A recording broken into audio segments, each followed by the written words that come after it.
વલસાડ જિલ્લાના ઉમરગામની ઘટના ઉમરગામના Vikesh fashion and ફેબ્રિયલ limited નામની કંપનીમાં ગોડાઉનમાં આગ લાગી હતી. આગ લાગતા ભાગદોડ મચી ઉમરગામ ફાયર અને આગ બુઝાવવા માટે પ્રયત્નો હાથ ધરવામાં આવ્યા હતા. પોલીસ કાફલો પણ ઘટના સ્થળે પહોંચી આવ્યો હતો. આગમાં ગોડાઉનમાં રાખેલ મટીરીયલ બળીને ખાખ થઈ ગયું હતું.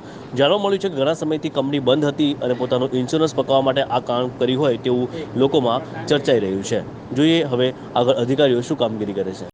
આજે ઉમરગામ જીઆઈડીસીના સેકન્ડ ફેઝની અંદર વીકેન્ડ કંપનીના ખુલ્લા પ્લોટની અંદર યાન ગોડાઉનની અંદર આગ લાગી હતી. અમને 11 વાગ્યામાં મોર્નિંગમાં કોલ મળ્યો અને ઉમરગામ જીઆઈડીસી અને નગરપાલિકા ફાયર વિભાગ ઘટના સ્થળ પર પહોંચીને આગ બુઝાવવાની કામગીરી કરી છે. શું હતું એવું કહેવું? એમાં કંપનીના ખુલ્લા પ્લોટમાં ગોડાઉન હતું, એમાં કંઈક યાનનું કંઈક ગોડાઉન હતું. એમાં